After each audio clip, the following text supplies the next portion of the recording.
Brielle Parker's feet ached, her curls stuck to the back of her neck, and her phone battery was long gone, but she wasn't leaving. Not yet. She was waiting, not for anyone in particular, just for a miracle. The beach concert had started 2 hours ago. The summer air was thick with salt and music, and the sun had just begun to set over the ocean, casting orange and gold streaks across the sky. Everyone around her had found a spot on beach towels, on rented chairs, in private roped-off areas, but Brielle stood alone near the back, clutching her canvas tote and shifting her weight from foot to foot. She hadn't been able to afford a ticket with seating. She was here on a general admission wristband she'd won in a radio giveaway. She'd saved for weeks, just for the train ride to Malibu and a sandwich from the overpriced vendor tent. She was supposed to meet a friend. But that friend had bailed at the last minute with a "sorry, something came up" text and zero explanation. So Brielle waited, not knowing what for, just knowing that something about this night didn't feel like a waste. "Are you seriously just gonna stand there through the whole thing?" The voice came from behind her. Deep, amused, and far too smooth to belong to anyone standing in the general section. She turned and found a man watching her, holding 2 drinks in one hand, sunglasses pushed up into his dark hair, tan skin catching the last bit of sun. He was stunning. Not in the pretty boy way, but in a sharp-jawed, completely out of her league kind of way. "I didn't come early enough to grab a spot," she shrugged, trying to hide how uncomfortable she was. "It's fine. I'll just watch from here." He looked at her for a second too long, then he jerked his head toward the roped-off section behind him. The kind with padded lounge chairs and white umbrellas and waiters bringing cocktails. "I've got an extra seat," she laughed. "You're joking." "Nope." He held out one of the drinks. "Come sit. You look like you're gonna pass out." She eyed him warily. "Why do you even have an extra seat?" "It was supposed to be for my sister," he said. "She never showed." Brielle hesitated. Every instinct told her this wasn't normal. People with private seating didn't just hand it out to strangers, but the way he said it. Casual, like he wasn't trying anything. Like he didn't have to. "I'm not gonna owe you anything, right?" she asked, squinting up at him. He grinned. "Not unless you steal my drink." Against every rational thought, she followed him past the velvet rope. No one stopped her. No one questioned it. He grabbed another chair and dragged it next to his, handing her the drink. "Brielle," she said finally, still cautious. "Ilias Foster." The name sounded familiar, but she couldn't place it. He raised his glass. "To good timing." She tapped hers against his. "To not fainting." The concert stage lit up and the music started to build. People screamed, phones flew in the air, and Brielle forgot about her sore feet. The view from here was incredible, clear, close, like she was part of it all. "You don't look like you're from around here," he said after a while, watching her more than the stage. "I'm not. I live in Bakersfield. I work at a coffee shop and teach art classes part-time. I'm not exactly Malibu material." He tilted his head. "You're more Malibu than half the people here," she laughed. "That's a lie." He turned toward her, serious now. "You're the only person I've talked to tonight who seems real." That shut her up. They watched the next 2 acts together. He offered her snacks from a charcuterie tray she pretended not to recognize half of. She told him about her students, about how she painted murals in her spare time and once got paid in cupcakes. He asked questions. Real ones, not the small talk kind. She asked what he did, but he dodged it with a sideways smile and said, "Nothing that matters tonight."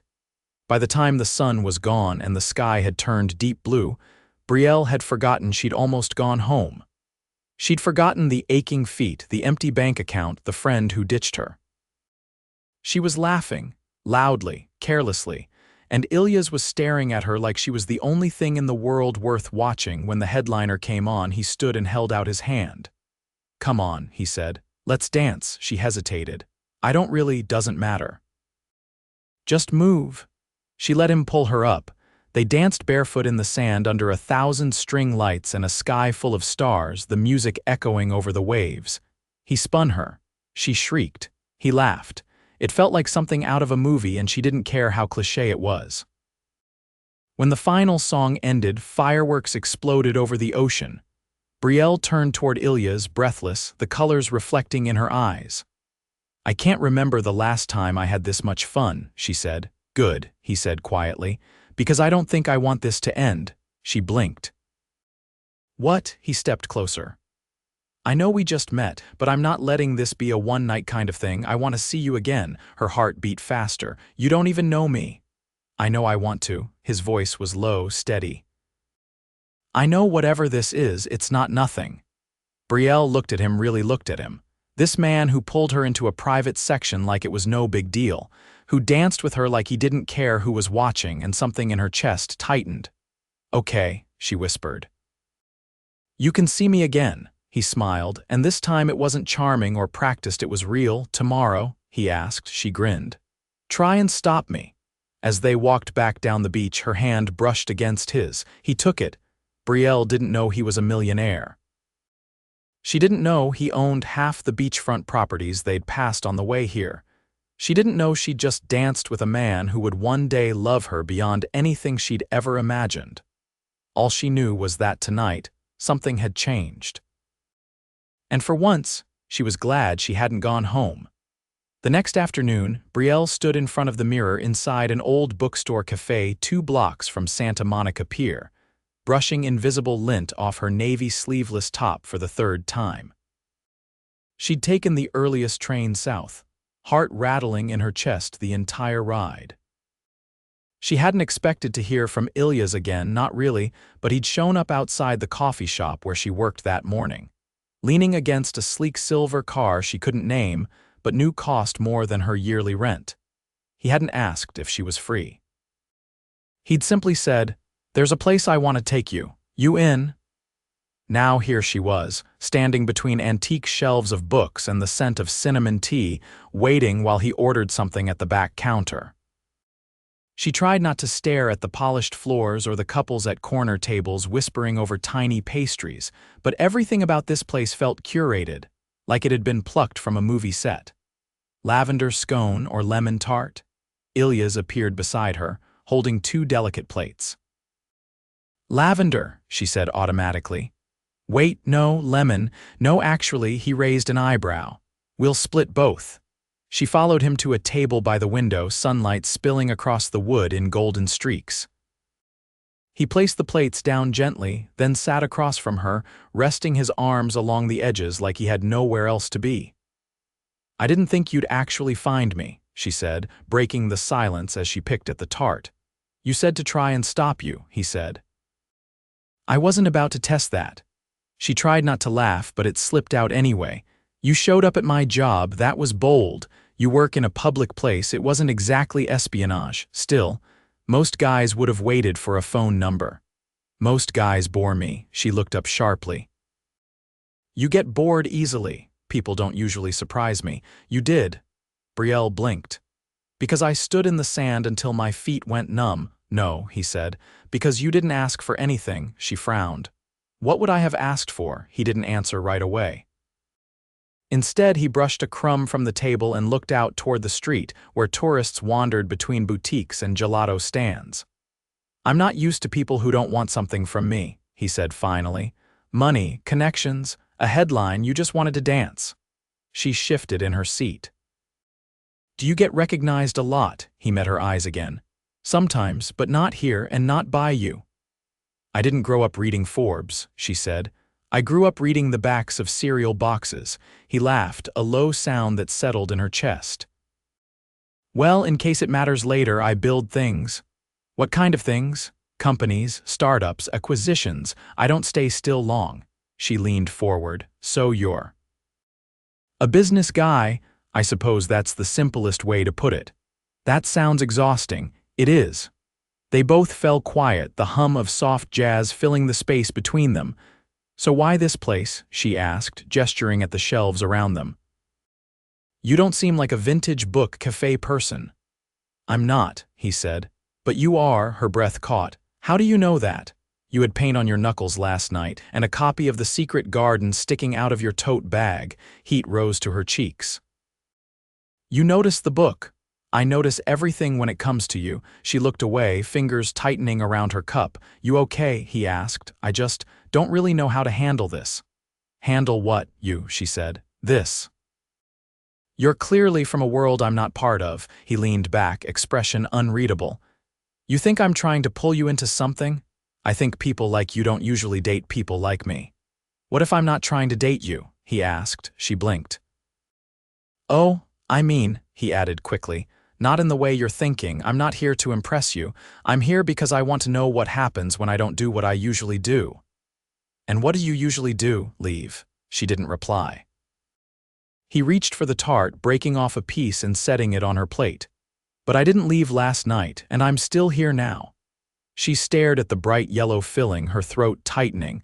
"I'm not asking for anything," he said. "Not a promise, not a label, just don't disappear." She met his eyes. "I wasn't planning on it." Outside, someone began playing guitar on the corner. The soft chords drifted through the open window, mingling with the scent of citrus and paper. Brielle took a bite of the tart. "Okay. I won't disappear." He smiled, not the charming kind, but something quieter. Honest. They spent the next hour walking through the nearby streets, stopping only when Ilias paused in front of a small gallery with a cobalt door. The sign said "closed for installation," but he pulled out a key. "You own this?" she asked, stunned. He didn't answer. Just opened the door and stepped inside. The space was empty except for a few covered frames and a skylight that bathed the polished concrete floor in silver light. "I've had this for a while," he said, walking toward the far wall. "Never used it, never knew what to put in it." She stared at the high ceilings, the blank canvas walls. "You ever think about showing your work?" he asked, voice soft. She froze. "How do you know I paint? You told me you do murals, and your hands last night." "They don't lie." Her pulse quickened. "I'm not saying now," he added, "or tomorrow, just someday if you ever want a place to hang it." "I couldn't," she said, backing up a step. "Why not?" "Because I don't belong in a place like this." He walked to her, slow and deliberate. "You belong wherever you decide you do." She looked up at him, all the noise of her doubts sharpening into one question. "What are you doing, Ilias?" He reached out, tucked a strand of hair behind her ear. "Trying to see what it feels like to build something that isn't meant to be sold." She didn't move. Couldn't. And in that stillness, she realized something terrifying. She hadn't even begun to understand who this man was, but she wasn't afraid of finding out. Brielle hesitated at the curb, staring up at the glass-paneled building that rose like a prism into the Los Angeles skyline. She'd been to the city plenty of times, field trips, art fairs, once even a disastrous date, but she'd never stood outside a building that made her feel like she was about to walk into someone else's life. The doorman opened the door before she could reach for the handle. She stepped inside, breath catching at the marble floors and sculptural lighting that curved overhead like frozen waves. "Ilias is expecting you," the man behind the reception desk said, not looking up from his screen. "Top floor." Elevators unlocked. She pressed the button and stepped inside, her reflection multiplying in the mirrored doors. Her black jumpsuit wasn't designer, but she'd ironed it twice. Her earrings were the nicest ones she owned. She didn't know what tonight was supposed to be, only that he'd called and said, "Wear something you feel good in." "I'm cooking." The elevator opened into a vast penthouse with floor-to-ceiling windows and a view that belonged in a film. The glass doors to the terrace were open, letting in the scent of charcoal and something sweet. "Thought I heard the elevator," Ilias called from beyond the kitchen island, one hand tossing something in a pan. Brielle stepped inside, blinking at the sweeping modern space open concept, understated but not cold. There were plants near the windows. A guitar leaned against the wall. A canvas leaned against the far corner, blank except for a single cobalt brushstroke. "You cook now?" she asked, eyebrows lifting. "I had to bribe my housekeeper not to tell the press," he said, sliding something golden onto a plate. "You hungry?" "Starving," she admitted, toes curling inside her flats. He poured 2 glasses of something pale and fizzy and nodded toward the terrace. She followed him out, surprised to find an intimate table set with real linen napkins and actual silver cutlery, not the kind from a catering company, but like someone had chosen each piece. "What's the occasion?" she asked as he lit the tall candle in the center. "No occasion," he said, pulling out her chair for her. "I just wanted to make you dinner." She stared at him. "People don't just do that, they do if they want to," he said, sitting across from her. The food was bright and rich lemon herbs, something that melted on her tongue and nothing like what she usually ate. He watched her, not in a performative way, but like her reactions genuinely mattered. "Okay," she said, setting down her fork. "I have questions." "Shoot." "Why aren't you married?" His eyebrows lifted. "That's your first question. You're clearly handsome, successful, and—" "Whatever this is," she gestured vaguely to the skyline, "doesn't happen to just anybody." He leaned back, one arm draped over the chair beside him. "Do you want the polished answer or the real one?" "Real." "I got close once," he said. It ended when she realized I wasn't going to let her name be the brand. Brielle blinked. "You mean she wanted to be famous?" "She wanted access," he said. "But not to me." She didn't respond right away, letting the quiet hum of the city fill the space between them. Somewhere below, a siren wailed. A helicopter cut across the stars. "Have you ever been in love?" she asked finally. He didn't flinch. "No, I've been infatuated, obsessed, distracted, but never in love." "That's honest," she said. "I'm not good at pretending." She studied his face, the clean lines of it, the way his eyes didn't shift when she held his gaze. "Are you afraid of it?" she asked. "Love," she nodded. "I'm afraid of investing in something that disappears when things stop being easy." "That's a fair fear," she said quietly. He leaned forward. "What about you?" "I've been in love," she said. "The kind that feels like it's going to burn your whole life down. Did it?" "No," she said, eyes flicking away. "It just faded, and I kept waiting for it to come back until I realized I was the only one still waiting." He didn't speak. Just reached for her hand, his fingers brushing hers like a question. "I don't want to be someone's distraction," she said softly. "You're not," he said, voice low. "You're the first thing that's made me slow down." She swallowed hard. "I'm still trying to figure out if that's terrifying or beautiful." "Maybe both," he said, "but I'm willing to find out."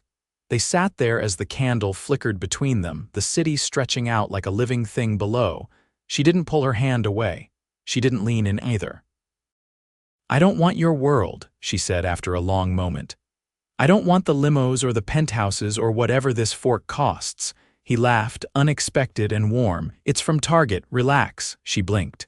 "Seriously, I'm not made entirely of marble and sharp suits," he said. "I have a normal side. Prove it." "All right," he said, standing and offering his hand. "Come with me." They took the elevator down to the garage where a line of cars gleamed under the soft overhead lights. She expected him to unlock the sleek black Mercedes. He didn't. Instead, he led her to a cherry-red '68 Mustang convertible parked near the back. "I bought this when I was 19, he said. "Restored it myself. It's loud and impractical, and I love every inch of it." She ran her fingers along the door. "Why haven't you taken me in this before?" "Because you weren't ready to see the messy parts yet." "Am I now?" "I hope so," he said, unlocking the door. "Because the next thing I want to show you is far from perfect." She got in without asking where they were going. They drove with the top down, the wind tangling her hair, the city becoming a blur of lights and shadows. He didn't say much, his hand resting on the gearshift, occasionally brushing her knee. When they pulled off the highway, the streets narrowed. The lights grew dimmer. They passed shuttered shops and graffiti-covered walls until he parked in front of a building that looked like it hadn't been painted in a decade. "This was the first property I ever bought," he said, climbing out. She followed him through a rusted gate and up a set of cracked stairs. The building was empty now, but the bones of it were their tall ceilings, arched windows, a skylight nearly lost to grime. "I used to live here," he said. "Before I had anything, I slept on the floor, ate ramen with a wrench in my back pocket." She turned in a slow circle. "Why bring me here?" "Because I want you to see where it started," he said. Before the suits, before the name, before anyone cared. Brielle walked to the center of the room, moonlight catching in the dust motes. "You don't bring people here often, do you?" "Only one other person," he said. "My father, before he passed," she turned. "What did he say?" "That it would take more than money to make it mean something." "And has it?" "I don't know yet," he said, "but if anything ever does, it'll start with you." For a long moment, neither of them moved. Then slowly, deliberately, she crossed the room and stood in front of him. "I don't want to be your beginning," she said. "I want to be your middle, your messy, terrifying middle that you fight like hell to hold on to." His breath caught. "Then I'll fight." She didn't kiss him. But she didn't have to. The decision had already been made. The gallery opening was already humming with low conversation and the clink of champagne glasses when Brielle stepped inside, her heels clicking softly over polished concrete. The space had transformed. Where once there had been empty walls and echoing silence, now framed canvases lined the whitewashed expanse, each lit with soft overhead tracks. People moved slowly, pausing in front of each piece to linger, to whisper, to wonder. Every painting was hers. She stood near the entrance, heart pounding with the kind of nerves that came from being both exposed and celebrated. It was the first time anyone had seen her work outside of a school or a forgotten alley wall. Her hands were cold, but her back was straight. Ilias had insisted on tonight. He'd handled everything, curated the guest list, brought in a lighting designer, even convinced a critic from a major arts magazine to attend. But he hadn't done it for the spectacle. He'd done it for her, quietly, without credit. He hadn't even told her he'd submitted her work to a local arts collective, until the acceptance letter arrived in her inbox. She spotted him near the far end of the gallery, dressed in a deep charcoal suit that made him look like he belonged in a fashion editorial. He wasn't talking to anyone. Just watching her. When she reached him, she didn't say anything at first. She just looked up at him, her chest tight with something too big to name. "You made this happen," she said finally. "No," he answered. "You did." "I just opened the door. I'm not used to people opening doors for me, then get ready for a lifetime of it." She stared at him. "I don't mean just the gallery," he added. "I mean everything. Whatever comes next. I'm in this, Brielle. You say that like it's simple." "It's not," he said. "But I'm not afraid of the complicated parts anymore." She studied his face. There was a steadiness there now, something she hadn't seen before, not the confidence that came with power or money, but a kind of calm that was rooted in choice. "I thought I'd feel out of place tonight," she said. "But I don't." "That's because you're exactly where you're supposed to be." She let out a breath, then glanced at the far wall. Her favorite painting hung there, an abstract sea of color that started in muted tones and rose into vibrant light. It had taken her weeks.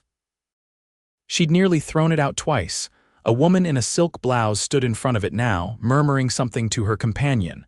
"She just offered to buy it," Ilias said quietly. Brielle's eyes widened. "What?" "One of the gallery investors. She said it made her cry." She blinked. "I don't even know what to do with that." "You say yes," he said, "and you keep painting." She looked at him again, this time with something fragile shining behind her eyes. "I don't want to lose myself in all of this." "You won't," he said. "You'll evolve." "There's a difference." The gallery lights dimmed slightly as the evening wore on, and the hum of conversation shifted into something softer, more reverent. People were sitting now, sipping wine and chatting between glances at the work. Someone had brought a violinist, and the faint strains of music filled the air. "I have something for you," Ilias said, nodding toward a small room just off the main space. She followed him through the doorway and into a narrow corridor lined with photographs, black and white captures of old buildings, city corners, and blurred faces in motion. At the end of the hall was a single easel covered with a cloth. "What is this?" Brielle asked. He didn't answer. He just pulled the cloth away. It was a painting, not hers, but of her, not literal, not a portrait, but she recognized herself in the brushstrokes, the way the colors curved like her laughter, the way the light gathered at the center and spread outward, touching everything. She stepped closer, unable to speak. I hired someone, he said. A painter I trust. I described you, not your face. You, she looked at him, throat tight. Why? Because I wanted you to know what you look like to me. Ilias, I'm in love with you, he said, voice low. I didn't plan for it, I didn't even see it coming, but it's here, and I'm not running. Tears gathered, but she didn't let them fall. You scare me, she said softly. I know, he said. But so does anything worth keeping. She reached for his hand, lacing her fingers through his. I'm in love with you too. He didn't say anything. He just exhaled once, like he'd been holding that breath for days, and pulled her into his arms, not urgently, not desperately, just with complete certainty. Later, when the gallery had emptied and the city lights glowed like scattered stars across the floor, they stood alone by the sea glass painting that had started it all. What happens now? She asked, leaning into him. Now, he said, we build something together, no timelines, no rules. Just us. And if it gets messy, then we paint over it, he said, and start again. She laughed, the sound warm against his chest. Outside, the night was quiet, the streetlights flickered. Somewhere down the block, a musician played a slow, aching tune on a saxophone. But inside that gallery, surrounded by color and light and the kind of love that didn't need to shout, Brielle knew she wasn't waiting anymore. She'd already found what she didn't know she needed. And he'd loved her before she even realized she was worth loving. It was just past midnight when Ilias parked the Mustang beneath a string of hanging lights in the courtyard of a modest Spanish-style villa tucked in the Palisades. The air smelled of orange blossoms and salt, and the night was warm enough that Brielle didn't notice the hour or the ache in her feet. She stepped out, the gravel crunching beneath her heels. The villa stood quiet, framed by climbing ivy and the soft rustling of palm fronds overhead. This isn't your house, she said, glancing sideways at him. No, he replied, rounding the car slowly. It's yours. She blinked once. What? It's not a gift, he added quickly. It's a lease, in your name, paid in advance for a year. You're not living out of your studio anymore. Her mouth opened, then closed. You said you felt like you didn't belong in my world, he continued, voice calm. I don't want you to feel like you're being absorbed into mine. This is your space, your home, no strings. Why would you do that? She asked, breath catching. Because you're not a guest in my life, Brielle. You're the person I want to build one with. She turned away briefly, hands pressed to her face. You can't just keep doing things that undo me like this. He stepped closer, his voice low. I'm not trying to undo you. I'm trying to make sure you never again shrink yourself to fit inside someone else's idea of enough. She looked back at him, eyes shining. I was never waiting for someone to rescue me. I know, he said. You don't need rescuing, but you deserve support. You deserve space to grow. And I want to be the man who gives that to you without asking you to give up anything in return. She took a shaky breath. You already are. They walked through the courtyard, past the old fountain and into the arched entryway. Inside, the house was quiet, sun-baked terracotta floors, white walls, tall windows with gauzy curtains. The furniture was minimal but warm, soft blues and creams. A kitchen with clay tiles and open shelving. A reading nook in the corner, already filled with art books and blank sketch pads. I had the walls primed, he said, nodding to the hallway. If you want to paint, she laughed once, incredulous. You're really not giving me a single reason to leave, are you? He touched her hand lightly. That's the point.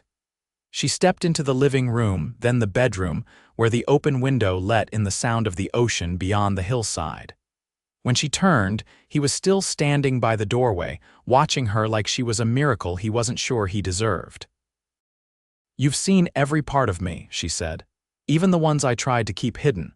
He walked to her, slow and steady. You never had to hide anything, and you, she whispered, you let me see the parts of you I think even you were scared of.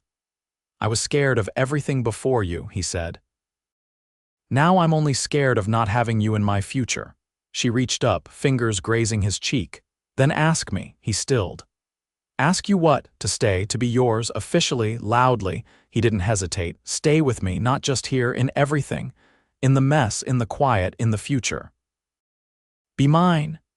She leaned in and kissed him, slow and certain, like she was answering every question he hadn't dared to ask. The next morning, sunlight poured through the windows as Brielle stood barefoot in the kitchen, stirring coffee with one hand and sketching with the other. Ilias appeared in the doorway, shirtless in soft gray sweats, hair tousled, looking more undone than she'd ever seen him. "You know," she said without turning around, "I never thought I'd feel peace like this." He kissed her shoulder, then rested his chin there. "It's not peace unless you're in it." Later that week, her painting sold for $25,000 at a private collector's show. She cried when the call came in while he held her and whispered, "You earned all of it."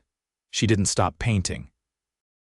She didn't stop teaching either, though she reduced her hours and opened a small artist collective in the city, funded anonymously, but everyone knew who was behind it. They didn't rush anything. There were no dramatic ring boxes or flash mobs. Instead, one afternoon, while they were both barefoot in the garden, she looked up from planting basil and said, "I think I want to marry you someday." He didn't blink. "Then I'll wait as long as you need." But they didn't wait long. 6 months later, surrounded by only 20 people in a sun-drenched cliffside chapel in Big Sur, they said vows handwritten on crinkled sketch paper, laughing through their tears.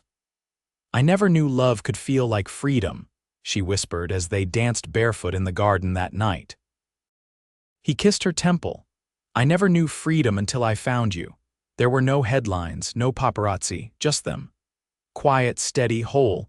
Years later, their home now filled with canvases and sunlight and mismatched furniture rang with laughter. A toddler with wild curls and a paintbrush in her tiny hand sat on the kitchen floor, smearing color across a canvas while Ilias read aloud from a picture book, his voice animated and gentle. Brielle watched them from the doorway, heart full in a way she hadn't known was possible. She no longer questioned how she'd gotten here. She knew she chose it. And he chose her in every version, every lifetime, every day. Together they built a life that wasn't perfect but real, and more than anything it was theirs.